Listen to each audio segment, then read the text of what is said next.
Bismillahirrahmanirrahim. Elhamdülillah ve salatu ve selamu ala Resulillah.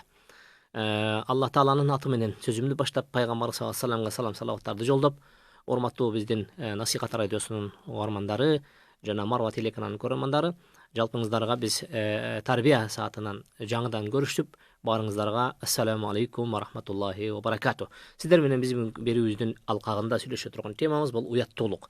Уяттуулук демекчи бул инсанга таандык болгон асыл сапаттардын, асыл адептердин бири тегерегинде экендигин сиз баамдап турасыз. Албетте, уяттуулук бул инсандын ордун көрсөткөн, анын чыныгы адамдык баалуулукка экендигин көрсөткөн бир жакшы хулук. Бул хулукка ким болот дегенде, ким Кудай Таалага жакын болсо, ким Кудай Таала назарын салса, ким Кудай Таала ага жакшылык кааласа, ал инсанга ушул уяттуулукту берет. Эгерде кимге Алла Таала ошол жакшылыкты каалабаса, ага бул жашоодо дагы ахиретте дагы бир жоготууну жана бир бактысыздыкты кааласа, анда ал инсандан бул уяттуулукту алып коет.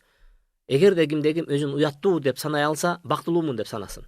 Эгерде кимде кимде уяттуулук мен үчүн эч нерсе десе, ал бактысыздыктын көлүндө жүрө берсин. Ал бактысыздык ошоноку. Андыктан урматтуу жамаат, уяттуулукту биз дайыма элибизде да айтып келебиз.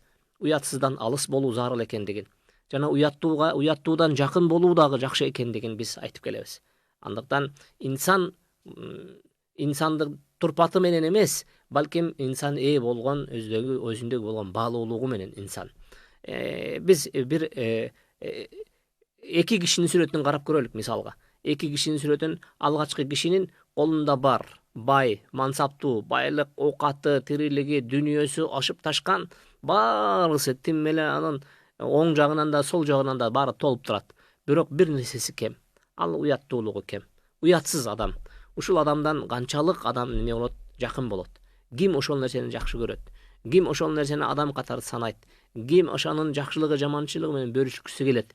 Ким аны менен чогуу отуруп чай ичип, аны менен көңүл ачып, аны менен адамдын жакшы сааттарын, жакшы мүнөттөрүн, жакшы көз ирмемдерди чогуу бирге өткөрүүнү каалайт десек, эч ким каалабайт.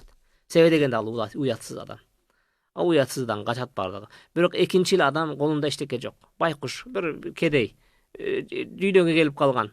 Бирде курсагы ток болсо, бирде ач. Бирок ал эч кандай бир мансапка дагы эмес. Анан кийин келип туруп, анда бир нерсеси бар. Ал анын уяттуулугу. Ал уяттуу киши. Ал сизге оор айтып койгондон уялат. Ар кайсы бир жаман ишке барып коюудан уялат. Ал сиздин алдыңызда кайсы бир жаман жүрүм-турумду аткарып коюудан дагы эмне кылат? Ал сизден уялгандыгынан өзүн кармайт.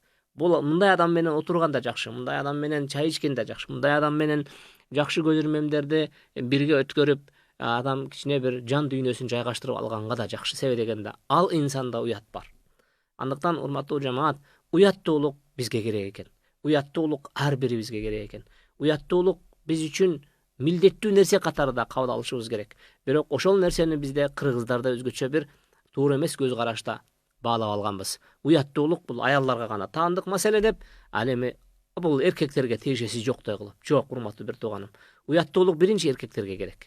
Биринчи эркектерибиз уяттуу болуш керек.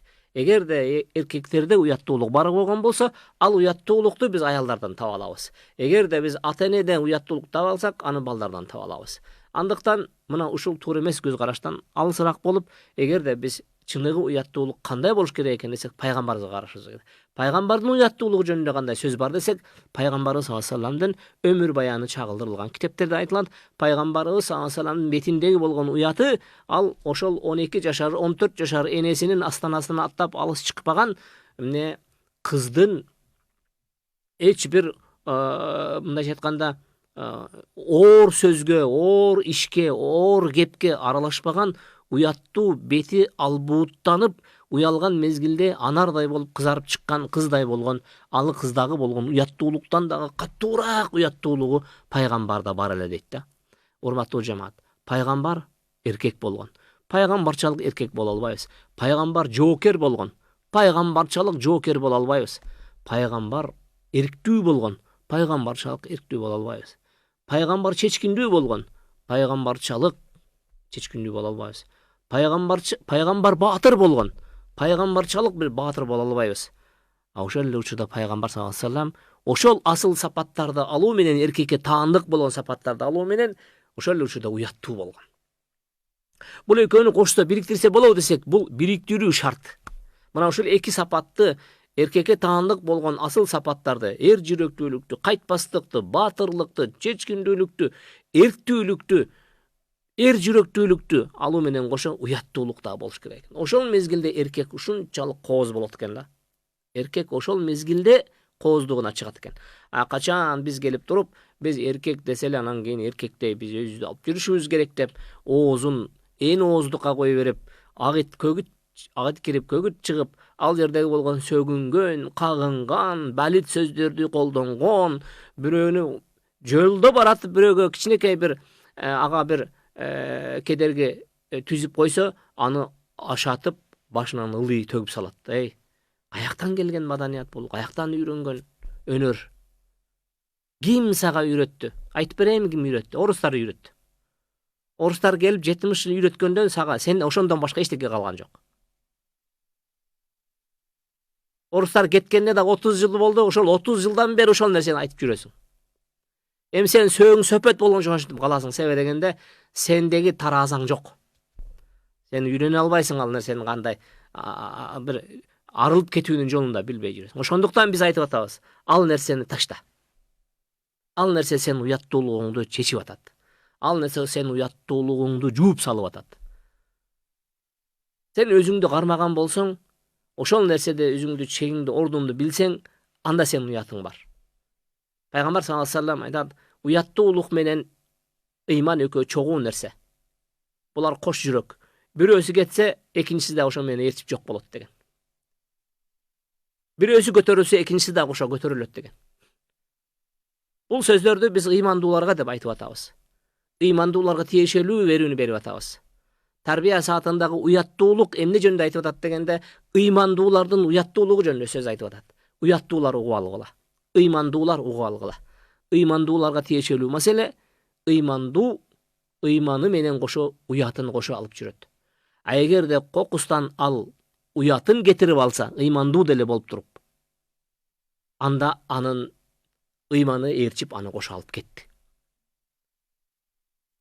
Бирок айтышыңар мүмкүн. Кээ бирки ыймансыздар деле бар го, уяты бар деп. Жок. Алар ыймандуулуктун нурундагы уяттуулук эмес. Алар ыймансыздыктын нурунда өскөн жансыз уяттуулукта жашашат. Алар бир күн келген мезгилде аны деле таштап кете берет. Андыктан биз эсибизге түйүп алчу маселе, мына ушул Советтер Союзу келген мезгилде бизге бардык нерсени үйрөтсө дагы, ушул 2 тамгадан 3 тамгадан үйрөткөн сөздү биз ата мурас кылып кармап алдык дагы, ошол нерсе менен бүгүнкү күнгө чейин жашап, керек болсо кээ биркилер сөз байланышы үчүн дагы керек болот экен деген шылтоону карманып, бул нерсени өздөрүнүн уятсыздыгына колдонуп келишет. Албетте, тилекке каршы бул өтө жаман. Тилекке каршы бул өкүнүчтүү нерсе. Тилекке каршы биз ушул нерседен арылышыбыз керек. Себеби дегенде, ыйман бул бир канча бөлүктөн турат деп Пайгамбар саллаллаху алейхи ва саллям өзүнүн хадисинде «Ал-иману бид'ун ва ситтуна шу'батан, вал-хаяу шу'батун минал иман». Ал деген сөз, ыйман өзү 61 демке бөлүктөн турат.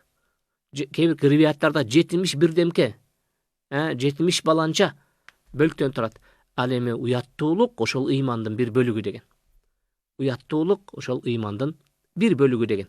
Андыктан, урматтуу жамаат, Пайгамбар саллаллаху алейхи ва саллям мына ушул уяттуулуктун артында көп жакшылык бар экендигин эскертип, «Ал-хаяу ла я'ти илля би хайрин» дейт.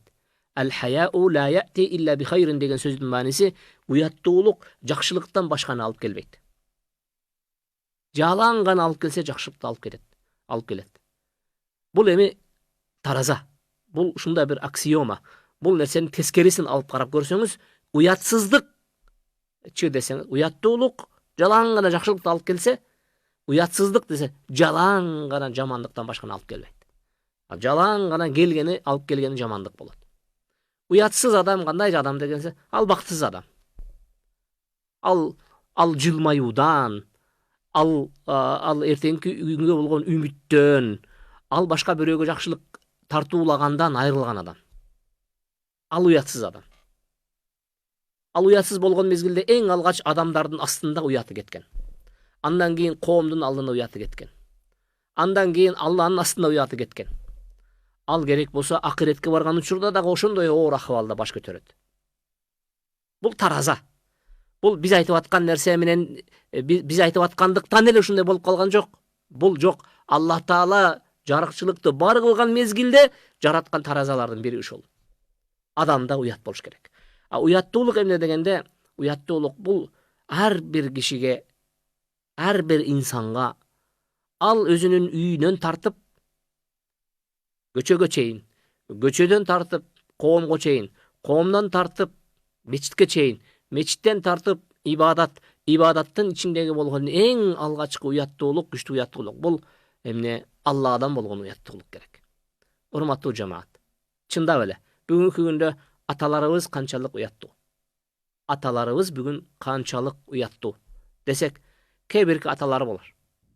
Ал үйүндө билбейм кимден үйрөнгөн адат бар, кээ бирки аталар өздөрүнүн балдарын эшитип алып туруп, жалпы баняга кирип кетишет. Баланы аячы. Баланы аячы, өзүңдү мейли. Биз жогору жакта айткандай, сөөң сөпөт болгончо калышың мүмкүн уят. Бирок биз дагы эле чакырып кетебиз.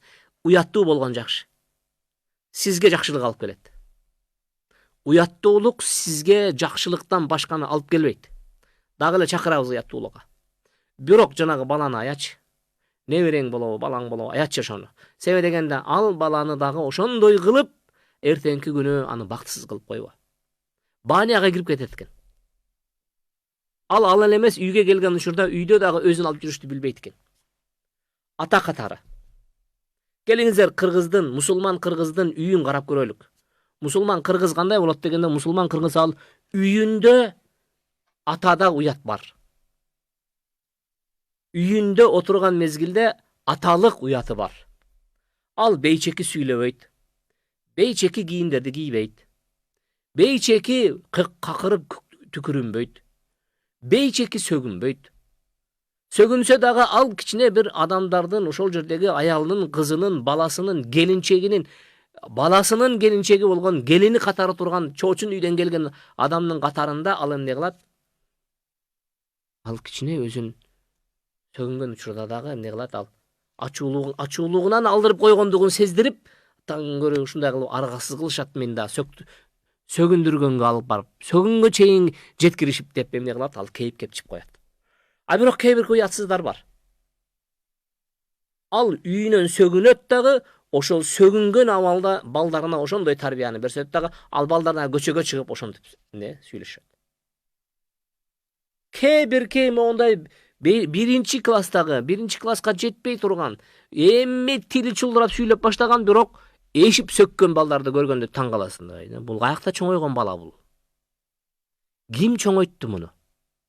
Ким буга үйрөттү деп таң калабызбы? Таң калбай эле коюңуз. Аны атасы үйрөтүп атат.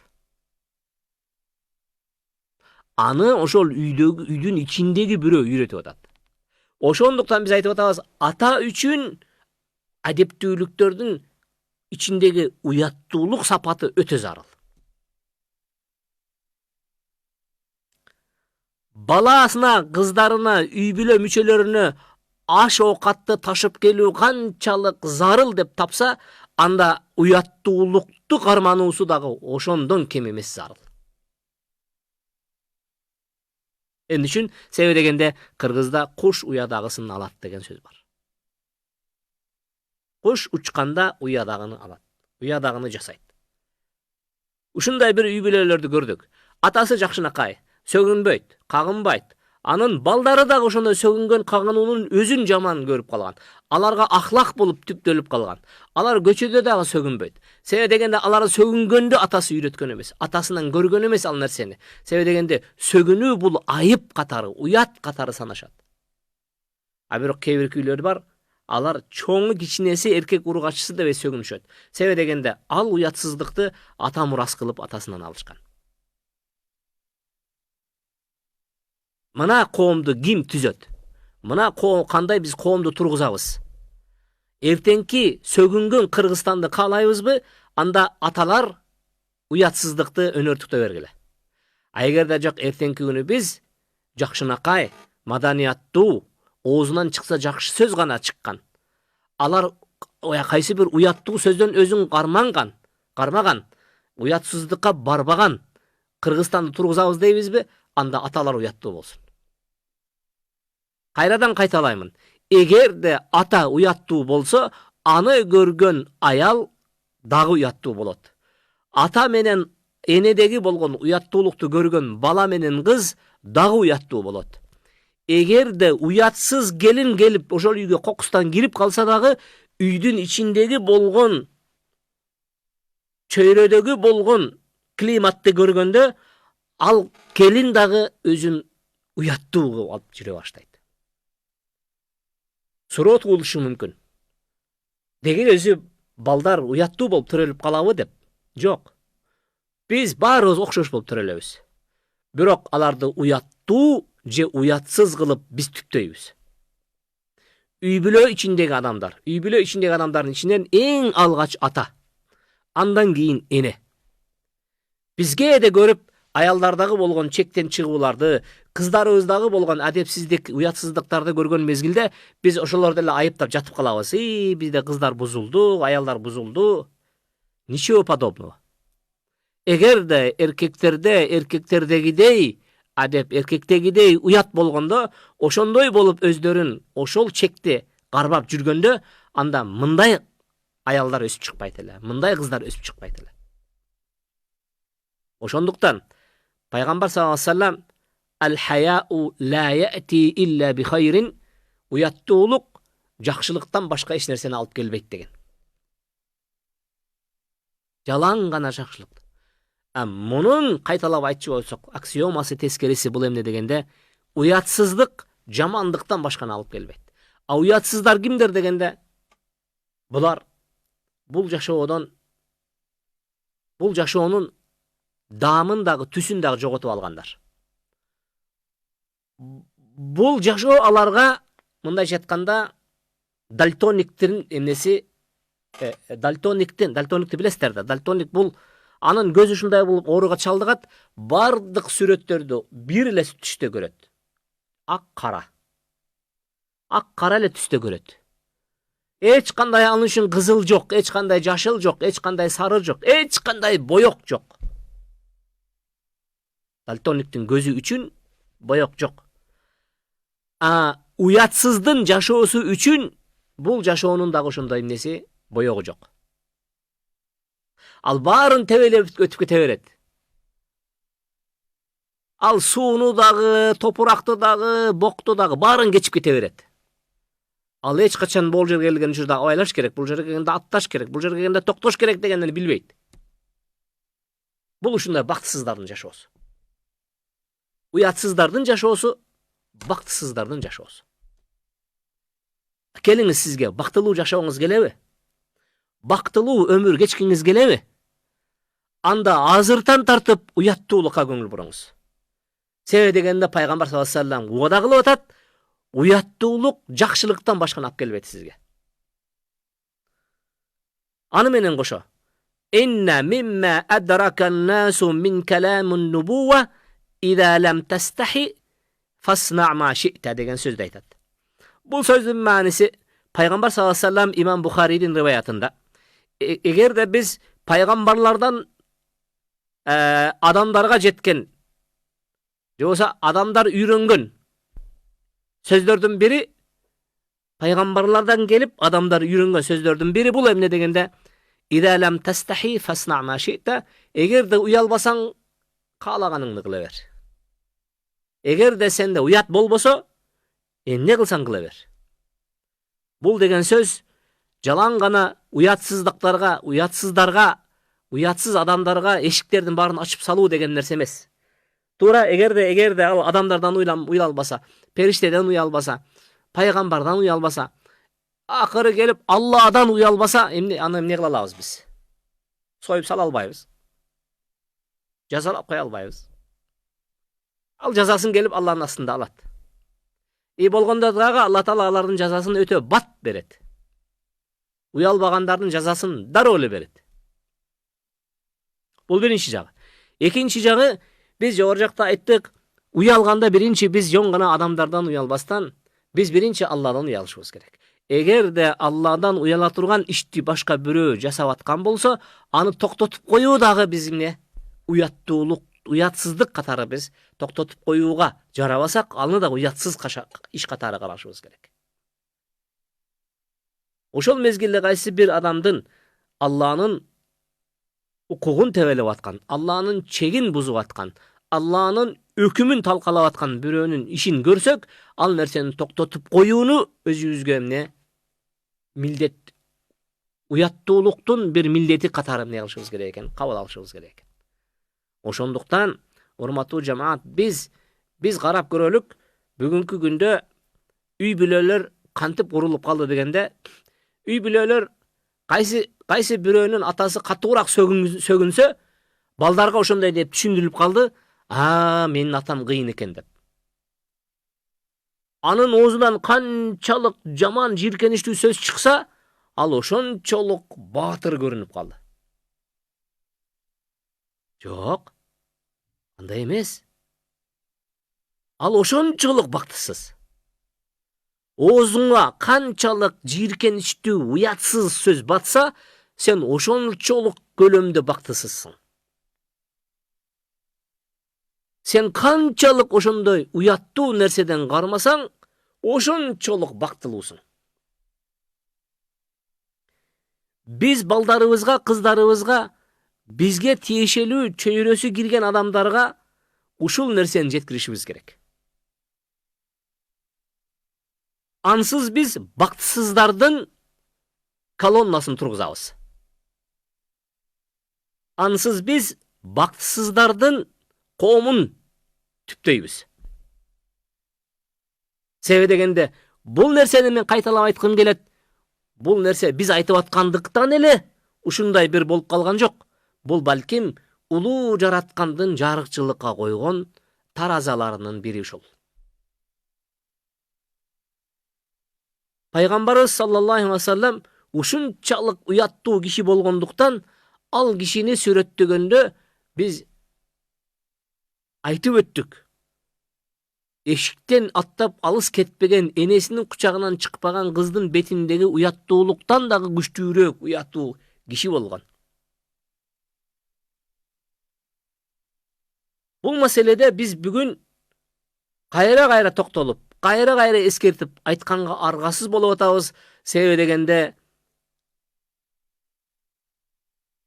биздин жашообузду курчаган бардык шарттар, анын ичиндеги интернет, анын ичиндеги болгон телефон, анын ичиндеги болгон маалыматтын агымы, анын ичиндеги болгон маалыматтарды дагы келген учурда эч кандай иргебестен, ал кандай маалымат болбосо, кандай тартылган нерсе иш болбосун, кандай бир сүрөт болбосун, кандай бир кыймыл болбосун, анын баарысын иргебестен туруп биз коомго төгө салдык. Бул учурда адамдарда уят деген нерсе, аны ар бир адам өзүнчө иргеп албаса, анда биздин баарыбызды ошол икир-чикир менен кошо агызып сала турган шарт түзүлүп калды. Бул шартта биз кыймылга келтиргибиз келген нерсе, ар бир инсандын ичиндеги уяттуулук деген датчик иштеп туруш керек. Уяттуулук деген датчик качан жанбай калганда, жаны өчпөй калган мезгилде биз ал адамдан кол үздүк. Себеби дегенде, уятсыз адамды, бул жогору жакта айтып аткандай, пайгамбар саллаллаху алейхи ва саллям пайгамбарлардан адамдарга жеткен иштердин, сөздөрдүн бири, кабарлардын бири бул эмне? Эгерде сен уялбасаң, эмне кылсаң ошо кыл, биз сага ээлик кыла албайбыз. Сен биздин колубуздан чыктың. Караңыз. Мына ошондуктан балдарыбызды, кыздарыбызды кичинекейинен уяттуулукка көндүрөлүк. Кой балам, бул уят. Бирок батыштын кир чакырыкчылары бул нерсени балага чектөө катары үйрөтүшөт. Бул эч кандай чектөө эмес, бул балага багыттоо. Балага багыт беребиз. Балам, могу уяттуу иш, ушул нерсени кылбагын. Бул нерсе жасабай турган нерсе, бул уятсыздыктын белгиси. А эгерде сен моундай кылган болсоң, сен чыныгы асыл сапатка ээ болгон болосуң. Сенде бир баалуулук деген нерсе калыптанган болот, балам, кызым, деп бул нерсени биз аларды эмне кылышыбыз керек? Туура жака өнүктүрүшүбүз керек. Бул эч кимге болгон чектөө эмес. Чоңдорго дагы, кичинелерге дагы, аялдарга дагы, эркектерге дагы болгон чектөө эмес. Бул ошол инсандардагы болгон баалуулуктун ордун көрсөтүү. Эгерде ошол баалуулукка ээ болгон болсо, ал адам бактылуулардын катарына кирет. Эгерде ошол нерседен баш тартса, анда аны биз билебиз, ал бактылуулуктун өзүнөн баш тартты. Уяттуулуктан баш тарткан жок ал. Бактылуулуктан баш тартты деп билебиз. Анда эмесе батыштын бизге тартуулаган нерсеси эмне дегенде, бизди бактысыз кылгысы келип атат алар. Билесиңерби, батышта теректи барып кучактап жеңилдегендерди, даракты барып кучактап жеңилдегендерди уккансыңар. Билесиңерби эмне үчүн? Себеби дегенде алар кучактаганга жакынын таппай калган. Кыз барып апасын кучактай албайт. Ата келип баласын кучактай албайт. Бир тууган келип бир тууган кучактай албайт. Натыйжасында кимди кучактасын? Барып даракты кучактайт да. Дагы керек болсо алар бизге сунуштаган мезгилде алар психологиялык депрессиядан кутулуунун жолу катары деп бизге сунуштайт. А биздин апендилер ошого ишенип барып алып туруп, сен барып даракты кучактаба, бир тууганыңды кучакта. Сен даракты, теректи кучактаба, сен барып атаңды кучакта. Сен барып арчаны кучактаба, сен барып апаңды кучакта. Ошондо сен депрессиядан чыгасың. Мына ошол ата менен баланын, аял менен эркектин, улуу менен кичүүнүн, бир тууган менен бир тууганын ортосундагы кучакташууга жол ачкан нерсе эмне дегенде, ал ортолорундагы болгон уяттуулукту саттаган мезгилде анан кийин бири-бирине болгон ызат урмат калат.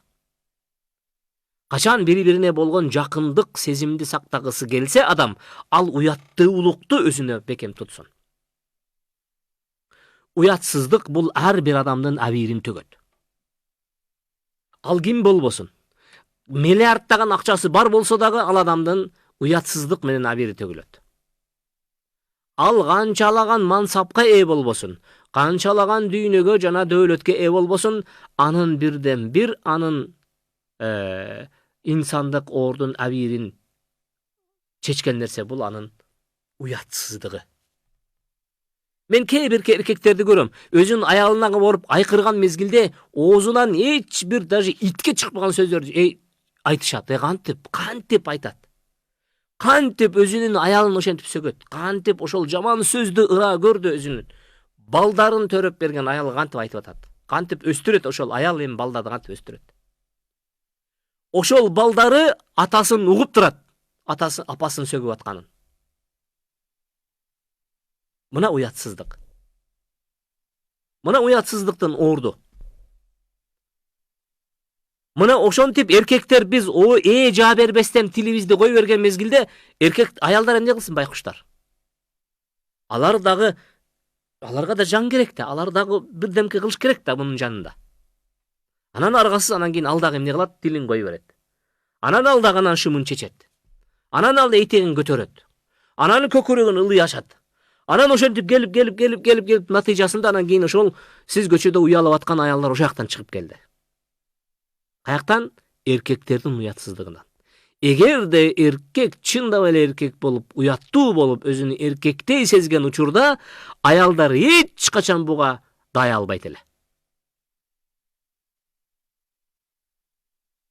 Караңыз, Аллах Таала субхана ва таала Зумар сүрөсүндө биз эмне үчүн айтып атабыз бул нерсени? Эгерде ата пайгамбар саллаллаху алейхи вассалам үйрөткөндөй кылып, эгерде ата баласына мурас калтырамын десе, ал баласына адеп ахлактан артыгыраак мурас калтыра албайт деген. Ал деген сөз мурас деген эмне дегенде, баланы бактылуу кылган нерсе. А биз мурас дегенде эмнени түшүнөбүз? Бир гана кабок, акча, доллар, банктагы эсеп, Бишкектеги квартираны түшүнөбүз. Сен канчалык бай болбогун, эгерде балдарыңа адеп, ахлакты, уяттуулукту мурас калтырбасаң, анда силер ага ошол акча менен кошо кордукту калтырган болосуңар деп айтат элек. Себеби дегенде Аллах Таала субхана ва таала Кур'анда не дейт? Estağfurullah billah.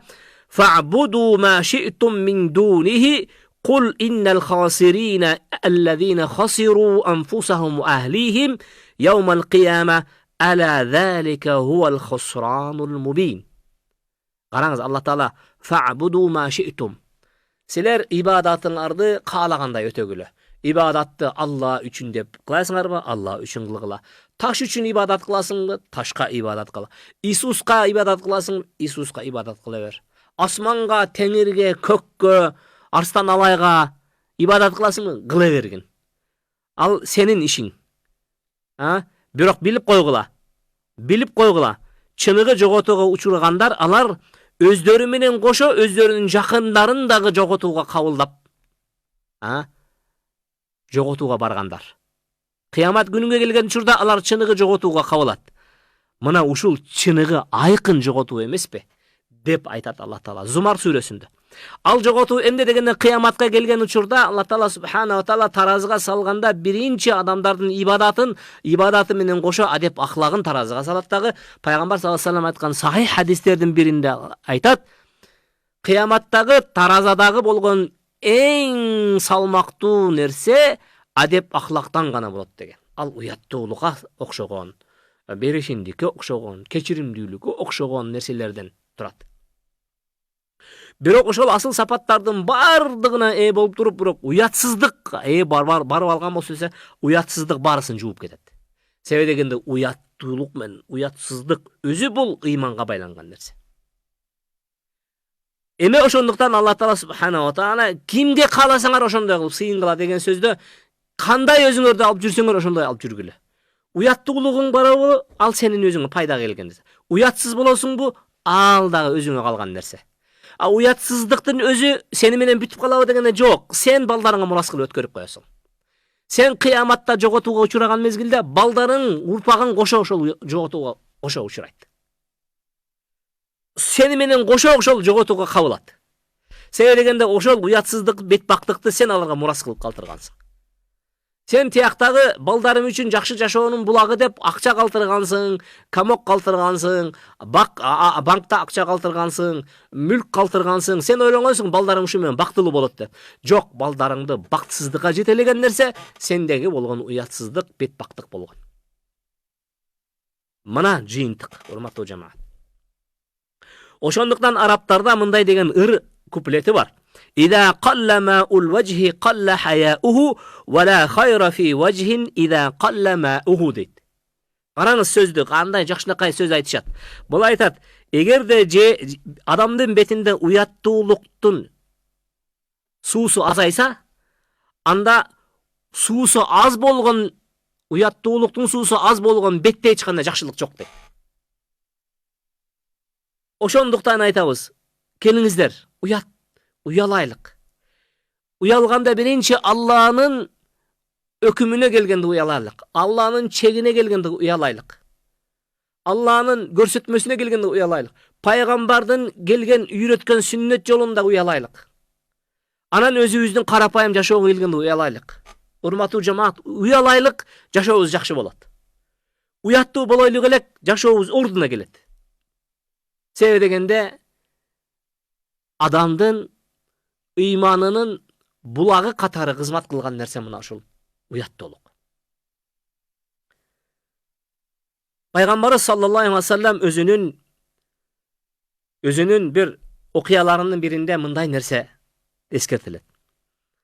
Пайгамбар келип, өзүнүн үйүнө кирип, төргө өтүп, ана ошол жерде Айша энебиз балыш коюп коюптур. Жастыкка сөйөнө кетип, өзүнүн үйдүн ичинде отурган мезгилде эми каалагандай буту сунуп жатат да. Ошентип жатса, эшик кагылып калат дагы. Эшик кагылган мезгилде ким десе, келген киши мен Абу Бакырмын дейт. Пайгамбар саллаллаху алейхи ва саллям жаткан абалында кер Абу Бакыр деп киргизет. Кирип олтуруп, ал-ахвал сурашып, пайгамбардын сырттан чарчап келип, бутун сунуп жаткандыгын көргөндө, Абу Бакыр деле четке келип жакшынакай болуп отуруп калат. Ошол сүйлөшүп отурган мезгилде экинчи жолу дагы эшик эмне кагылат. Кагыл мезгилде ким десе Умар ибн Хаттаб радиаллаху анху келген болот. Мен Умармын дейт. Умар кире бер дейт. Пайгамбар жанагы эле акыбалында отурат. Жан баштап. Анан дагы бир топ сүйлөшүп отурган мезгилде үчүнчү киши келип эшикти кагат. Каккан мезгилде ким десе мен я Расулалла Усманмын дейт. Ошол мезгилде Усман киргин деп пайгамбар жан баштап жаткан жеринен түздөлүп туруп отурат. Караңыз, пайгамбар катары адамдын ызаттуу киши алдындагы болгон өзүн кантип алып жүрүүсү зарыл экендигин үйрөтөт. Ызаттуу кишинин алдында өзүңүздү кандай алып жүрүшүңүз керек. Айрыкча бул мен айта турган нерсе ата балдары үчүн, балдары атасы астында ызаттуу адамдар. Ата балдарын эмне кылыш керек? Урматташ керек, балдар атасын урматташ керек. Эне балдарын урматташ керек, балдар энесин урматташ керек. Алар үчүн ызаттуу инсан ушулар бири-бирине. А пайгамбар саллаллаху алейхи вассаламдагы өзүнө ызаттуу болгон инсан кирип келген мезгилде ал тура калыдагы түздөнүп, көйнөктөрүн үстүндөгү кийимин оңдоп, түздөлүп отурду. Кел Усман деп отурду. Анан келип узакка чейин сүйлөшүп отурушту дагы, анан кийин сөздөрү бүткөндөн кийин тарап кетишти. Тарап кеткенден кийин Айша энебиз отуруп алып, таң калып сурайт. Я Расулалла, өзүңдүн досуң болгон, узак сапарда шерик туткан, эч ким сени пайгамбар катары тааныбай койгон мезгилде сенин пайгамбарлыгыңды тастыктаган. Абу Бакыр Сыддык деп өзүң ага ат берип өзгөчөлөгөн инсан кирип келген учурда жаткан абалыңызда жаткандай эле тосуп алдыңыз, козголбостон. Экинчи жолу киши сахабалардын арасындагы эң бир эрктүүсү, баатыры, чечкиндүүсү, кара кылды как жарган чынчыл инсан Умар келген учурда дагы жаткан жериңизде жаткандай эле тосуп алдыңыз. А бирок үчүнчү Усман келип туруп кирген мезгилде Усмандан эмнеге уялып тура калып кийимиңизди оңдоп тосуп алдыңыз дегенде, периштелер уялган инсандан кантип мен уялбайын, я Айша деген. Караңыз, периштелер уялган Усмандан мен кантип уялбайын деген. Ошол мезгилде биз эмнени туйдук, урматтуу жамаат? Көрсө адамдар арасында ушундай бир жакшы адамдар бар. Алар Алладан уялышат. Алар адамдан уялышат. Алар өздөрүнүн уяттуулугу менен ушунчалык кадыр баркка ээ болушат. Аны биз дагы урматташыбыз керек болуп калат. Кудум эле мына ушул Усман радиаллаху анху. Усман радиаллаху анху ушунчалык уяттуу киши болгон. Кээ бирде айтышат, Усман радиаллаху анху керек болсо өзүнүн ауратына дагы бир жолу караган эмес дейт да. Өзүнүн ауратына өзүнүн көзүн салган эмес дейт да. Ушунчалык уяттуу болгондуктан. Эгер да ал өзүнүн ауратына караганда ушунчалык уяттуулукту карманса, анда Алланын чегине келген учурда ал кандай уяттуу болгон. Пайгамбардын сүннөтүнө келгенде кандай уяттуу болгон. Башка бирөөлөрдүн абирине, чегине келген учурда кандай уяттуу болгон. Мына урматтуу жамаат, уяттуулуктун орду канчалык. Мына канчалык бизде уяттуулук болуш керек экен. А биз болсо оңдон келген маданияттан, солдон келген маданияттын баарысын ашмалтайын чыгарып, жутуп алып, анан кийин мен өзүм каякта калгандыгымды билбей калдым. Жок, урматтуу ата-энелер, мен сиздерге кайрылып айтам. Келиңиздер, сиздер уяттуу болуңуздар. Кийимге келген учурда, сөзгө келген учурда, жүрүм-турумга келген учурда, отурганда турганда, аласа береседе, колу кошуна менен болгон мамиледе, тууган урук менен болгон мамиледе, дос жар менен болгон мамиледе биз дайыма суусап келебиз. Биз кечеги көргөн чоң аталарыбыздын, салаваттуу аксакалдарыбыздын орду жок болуп кетти деп. Албетте жок болот, эгерде биз ошолордогу болгон адеп ахлакты албасак. Ошолордогу болгон асыл сапаттарды өзүбүзгө сиңирбесек, ошолору менен биз жашабасак, албетте биз кургак эмнеге айландык? Kurgак bir insanга, adamga, robotка айландык. Эч бир бизде жылуулук калбай калды. Эч бир бизде бир сезимдин илеби калбай калды. Илгерки чоң аталарыбыз көп сүйлөбөсө дагы өздөрүнүн жер карап басып, аз сүйлөп, анан кийин кайсы бир нерсеге жылмайып карап, андан кийин бир эле алкоо сөз айтып койсо, мына ошол бизге көл болуп үстүбүзгө төгүлүп, мына ушундай бир жыргап калчу элек. А бүгүнчү күлкү көбөйгөнү менен маанай жок. Сөз көбөйгөнү менен маани жок. Иш көбөйгөнү менен натыйжа жок. Ушундай бир адамдарга айландык. Бул эмне? Бул робот болушу мүмкүн. Ошондуктан урматтуу жамаат, урматтуу ата-энелер, ананайындарым, силердин колуңуздарда бардык нерсе. Эгерде биз эртеңки күнү салаваттуу, салмактуу, орунду муун чыгарабыз десек, анда ошол салаваттуулукту, салмактуулукту биз үйдөн башташыбыз керек. Үйдө сүйлөгөн мезгилде дагы аркы терки бирдемкелерди айтып, ырсалаңдап күлүп сүйлөбөстөн, жок, күлө турган нерсеге гана күлүп, ошол күлкүнү дагы узак кылбастан, кайсы бир орундуу нерсени айтып, орундуу нерсе менен күлүп, кээ бирки ата-энелерди көрдүм мен, балдары менен чогулуп, TikTok'ка түшүп алып туруп, ошол жерден кийин ошол TikTok'тогу бир тыйынга татыбаган нерсеге аралашып алгандарды көрүп алып кейдим. Кейдим, урматтуу бир тууганым. Кана атанын орду, кана эненин орду. Биз ойлойбуз, бул эми ушул замандын талабы. Жок, замандын талабы деп койгонуңуз менен сиз тияктан бир чоң нерсенин тамырын кыркып салдыңыз. Ал балага өткөрүп бере турган ата-эненин алтын мурасы баалуулук болчу. Алар ошого субарылып, ошол нерсе менен түптөлүп, ошол нерсени менен өздөрүнүн жашоодогу ордун бекемдеп, андан кийин жашоолорун таттуу жана узак, мейлүүн, ыңгайлуу, туруктуу жана акыбеттүү жашоо куруш керек эле. А биз эмне кылдык? Ошол кичинекей кыздарыбыздын, балдарыбыздын сунушун ээрчип, TikTok'ка бир күнү да айтып атышат, паркта жүрсө, паркта ошол жерде эркеги аялын тартып атат. Не деген бул окмуш? Бул эми ушул телефонго чыгып калган нерсе бизге негиз эмес го. Телефондо баары эле ошондой деген, бул негиз эмес го. Эмне гана жүрбөйт, бул жерде баары жүрөт. Бул жерде акылдуусу дагы, акылсызы дагы, мээси дагы, мээси жогу дагы, ыймандуусу дагы, ыймансызы дагы, баарысы жүрөт. Анан келип туруп, сиз кайсы бир эң бир начарын тандап алып туруп, өзүңүздү ошого теңеп атасыз. Тигилде эле жүрөт го деп. А сиз эмне үчүн ошол жерде айтылып аткан бир жакшы кептер бар го? Мен жашым 50 аралап 60ка кетип атат го. Мен үчүн мен ошондой.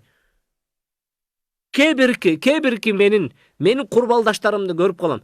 Кичине иштеймин деп сыртка чыгып кетсе, сыртта иштеп жүрөт. Ошол жерде иштеп жүргөн мезгилинде 50дөн ашып 60ка кетип атканы менен шатагы жок. Ошол жердеги тетиги 80-жылкы музыканы коюп алып туруп, тер дегенче эмне кылып атат, бийлеп атат. Бул эмне? Сен ойлоп атасыңбы, мен жашоомду узартып атам деп? Сен ойлоп атасыңбы, мен жашоо куруп алдым деп? Кой досум. Кой менин өмүрлөшүм. Кой менин замандашым. Токтот бул нерсеңди. Бул сага жарашпаган нерсе. Бул нерседен биз кайтарылганбыз. Бул нерсе менен өмүрдү узартпайбыз. Бул нерсе менен жашоону кооздобойбуз. Бул нерсе менен өмүрдүн биз жаштыгыбызды кайтара албайбыз. Болгону бир нерсени жоготобуз. Ал дагы болсо биздеги кымбат нерсе, бул бетибиздеги уяттуулугубузду жоготобуз. Бул нерсе кымбат. Бул нерсени сатып ала албайбыз. Бул нерсе алтынга алмаша албайбыз. Бул нерсени өмүрүбүздү берсек да кайтып келбейт. Бирок ал нерсе үчүн бир аз бизге сабыр, кайрат, уят керек. Ошол эле.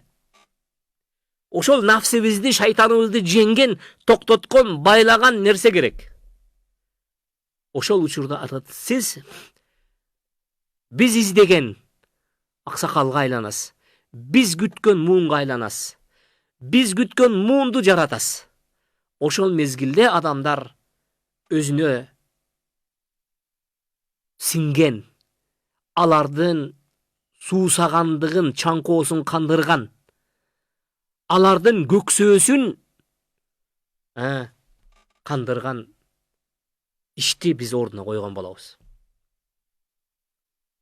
Andyktan urmattуу jamaat, biz sizler menen bul berүү arkылуу bергibиz, жеткизгибиz келген müдөбүздөгү жаткан нерсе бул ар бир адам өз чөйрөсүндө уяттуулукту кармасын. Biz жогору жакта айттык, ата үйдүн ичинде эң алгачкы уяттуулукту кармаган инсан болсун. Аны көргөн эне сөзсүз түрдө уяттуу болот. Эгерде ата менен эне уяттуу болсо, балдары, кыздары баарысы уяттуу болот. Ошол кыз көчүп барып башка үйгө кирсе дагы ошол уяттуулук көтөрүп кирет. Эгерде башка үйдөн келин келсе дагы ошол үйдөгү уяттуулуктун чегинде жашап, бактылуу өмүр сүрөт. Ошол үйдөгүлөрдүн баарысынын уяттуулугуна жараша жакшылык келет ошол үйгө. Андан кийин, үйдөн кийин уяттуулукту үйдөн чыкканда кошуналары менен болгон уяттуулук сакташ керек. Кошунадан кайсы бир ыңгайсыз нерсе көрүп калсаңыз, ал нерсени жутуп салың. Көзүңүздөн оюп салың. Тилиңизден сууруп салың. Акылыңыздан жууп салың. Кошунанын кайсы бир абийирсиздигин, уятсыздыгын алып барып башка бирөөгө айтпаң. Башка бирөөгө айтуу менен сизге абийир ап келбейт бул нерсе. Кошуна менен сүйлөшкөн мезгилде кайсы бир нерсени сыр катары айтса, башка эч кимге айтпаңыз. Эч кимге айтпаңыз. Себеби дегенде ал сизге кошуна катары ишенди. Кошунанын менен болгон сүйлөшүүдө дайыма үнүңүздү сактаңыз. Үнүңүздү бийик көтөрүп, өзүңүздөгү болгон кайсы бир жаман сапатты эмне менде бар болсо эмне кылайын деген доомат менен ага сүрдүрүп барып ыңгайсыз кылбаңыз.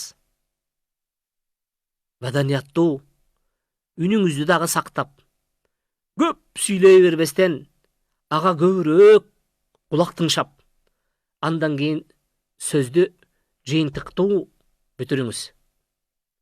Бул кошуна менен болгон уяттуулукта. Анан туугандары менен болгон уяттуулукта. Туугандарга көп эле өкүмдар болбоңуз. Сен мындайсың, сен тигиндейсиң, сен акылсызсың, сен жөндөмсүзсүң деп аларга сын такпаңыз. Себеби дегенде алар дагы бир адам. Алар дагы өз чөйрөсүндө бир личность. Алардын дагы жакшы көргөндөрү бар. Алардын да сыйлагандары бар. А сиз эле үйдөн чоңураак болуп калсаңыз, сүйлөп эле аларга өкүм жүргүзүп, сен мындай, сен тигиндей деп өкүмдарлык кылганга бизге укук берилген эмес. Эч качан туугандардын үстүндө өкүмдарлыкка өтпөңүз. Бул биринчиси. Экинчиси, туугандарды айыптабаңыз. Эгер да айыптай турган иш болсо, ал маселени далилдүү жана айкын кылып, ал нерсе дурус эмес экендигин айтыңыз. Ал адамдардын дурус эмес экендигин айтпаңыз. Ал кылып аткан иши дурус эмес экендигин айтыңыз. Хасан эль-Басри бир күнү көчөдө баратса, адамдар бирөө топтолуп алып бир адамды уруп атышыптыр. Бирөөсү таяк менен уруп атат, бирөөсү өзүнүн колундагы сумкасы менен уруп атат, дагы бирөөсү иши кылса жетип алып, бирөөсү мындай бир чымчып алып атат, иши кылса ушинтип. Эмне болду десе, бул мондай күнөө иш кылыптыр деди. Балким бирөөсүнүн чөнтөгүнө кол салганбы, же бир арак ичип алганбы, иши кылса, мына ушундай бир күнөө иш кылгандыктан биз жазалап атабыз дегенде, Хасан эль-Басри айтыптыр, ай силер туура эмес кылдыңар деп. Кандай туура болот? Айтчы сен десе айтат экен. Силер муну кылган жаман ишин ошондой жектегиле. Ошол кылып аткан иштин жаман экендигин айткыла дагы, ал нерсени түшүндүрүп койсоңор, эртеге силерге бул бир тууган болуп калат. Ал эми силердин кылып аткандардан кийин бул өмүр бою силер менен бир тууган болбойт. Себеби дегенде бириңен таяк жеди, бирөөңөрдөн сөккү жеди, бирөөңөрдөн муш жеди, бирөөңөрдөн сумка жеди, бирөөңөрдөн чымчуу жеди. Кантип эртең силерге тууган болсун деген сабагын берет. Ошондуктан урматтуу бир тууганым, Хасан эль-Басридин мына ушул сабагынан алып туруп, ошол бир туугандарга келген учурда эч качан жакын туугандарды, алыс туугандарды, дегеле туугандык чекке кирген адамдарды сиз эмне кылбаңыз? Аларды айыптап, аларды айыпка жыкпаңыз. Аларды кемсинтпеңиз. Бул дагы уятсыздыкка кирет. Сиз балким алардан кайсы бир уяттуу ишин айтышыңыз мүмкүн, бирок сизди уятсыздык акыбалга калтырып коюшат. Аны айта турган жолу бар. Аны жеткирүүнүн жолу бар. Үчүнчүдөн, уяттуулукту туугандардын ортосунда да сакташ керек. Андан кийинкиси, биз иштеген чөйрөнүн ичинде да уяттуулук болуш керек. Айталык, мен кайсы бир жерде жетектеймин. Же жетекчинин орун басарымын. Же катардагы кызматчымын. Кызматкермин. Ким болбойун, ошол чөйрөдө уяттуулук сакталыш керек. Бизде ушундай нерсе калыптанып калган, үйдүн ичинде кылбаган нерсени жумушка барып кылса боло берет деген. Жок, бир тууганым. Үйдүн ичинде кылбаган нерсени жумушка барганда кылыш андан оорураак болуш керек.